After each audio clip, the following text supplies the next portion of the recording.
We're going to go right back to our guest in studio, listening on the radio out there on the AM and FM dial, Global Shortwave, Satellite, XM.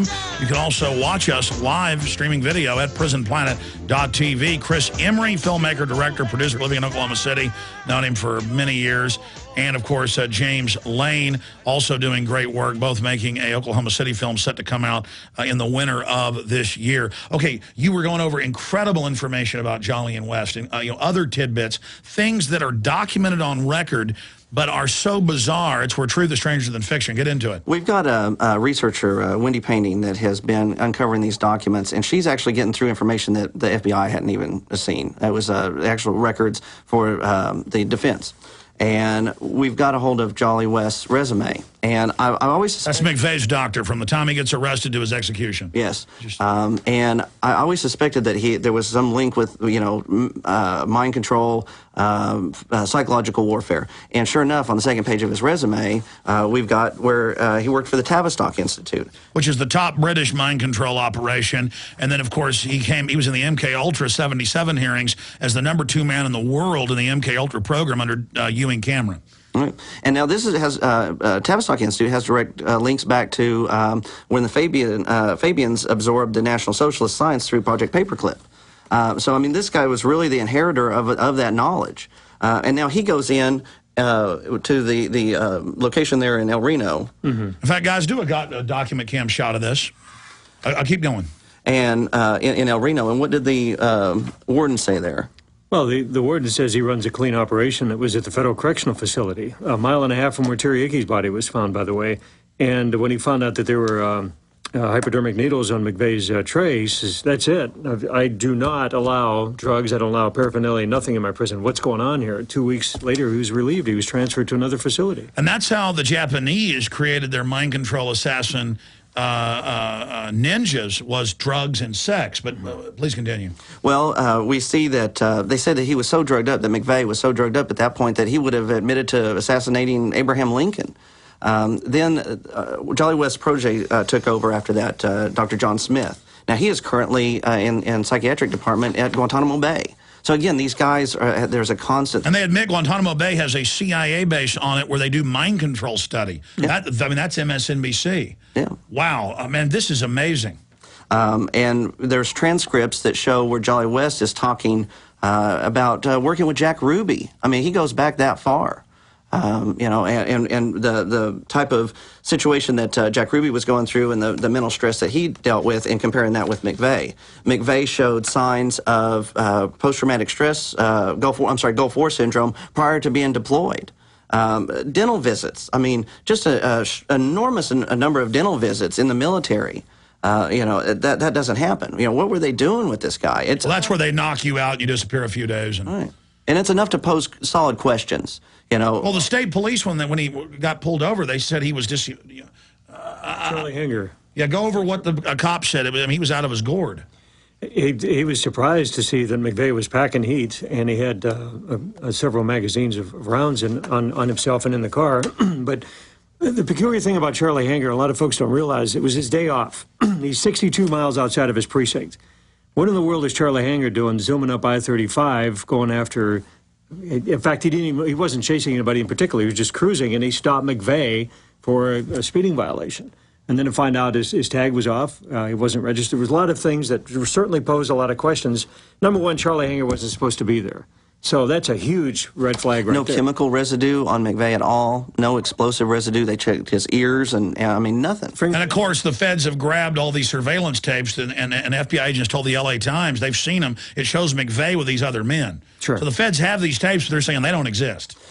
How many tapes did they copy over? 580 tapes were actually copied and contracted for by the federal government. There were survivors that sued for 24. The FBI lied, said, well, they didn't exist. And they said, well, we lied, but here's another lie.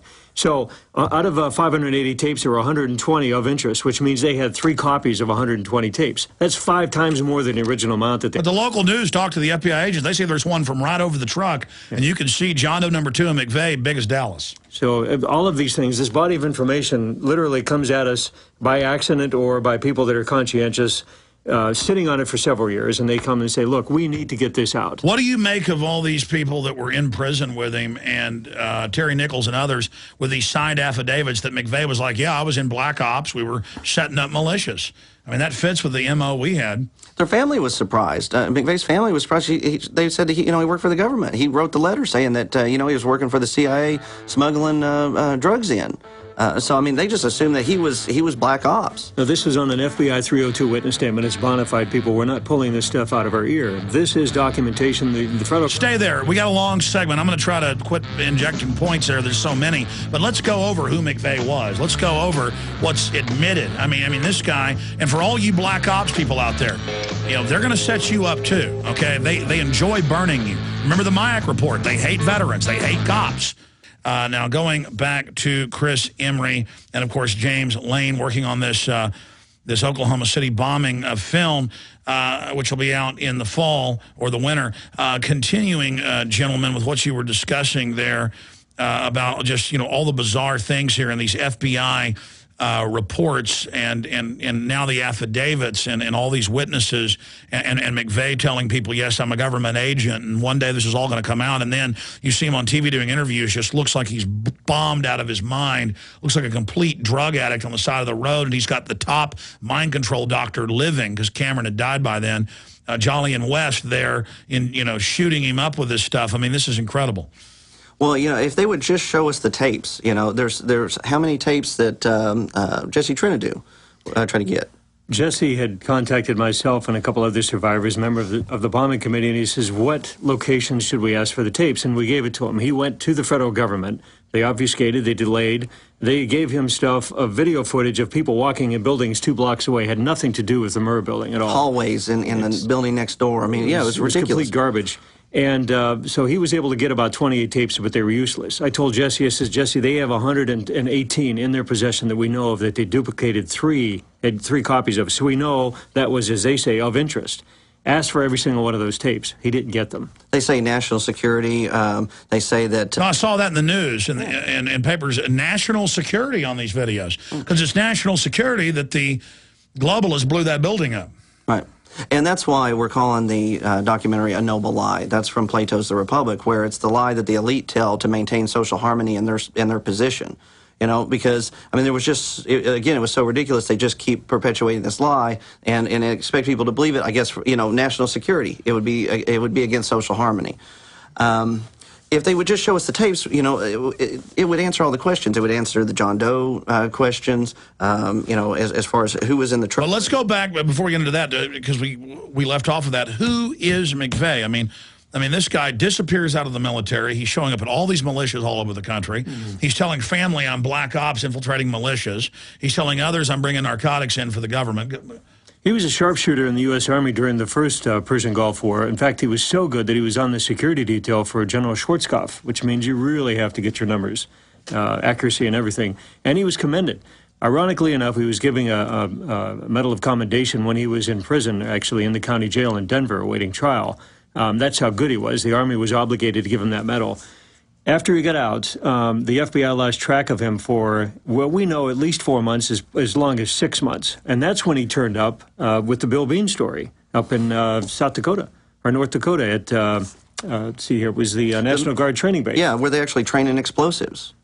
And there's clear video of him at the explosives base a year after he's supposedly got out of the military. And that's all been vetted out by linguistics experts from the University of Utah. Mr. Bean did a very good job, superb job, everything thorough research right there. So that's ironclad.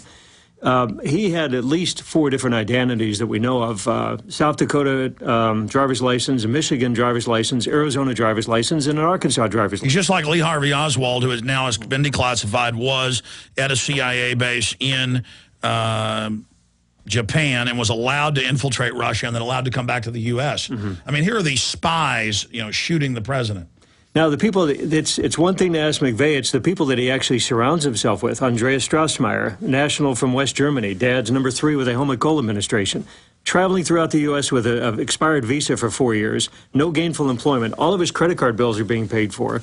Come to find out, he actually had the passcode to the federal building in downtown Fort Worth.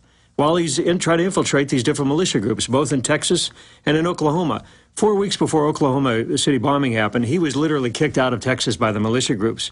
They actually scouted him going into the rear door of the federal courthouse, punching the keypad, the security keypad. 24 hours later, they said, look, you got 3 days to get out of this state, or else we can't guarantee your safety. Where's he go? LOM City in Oklahoma. Unbelievable. And that's got the Southern Poverty Law Center running it. Absolutely. They're all over that like white on rice.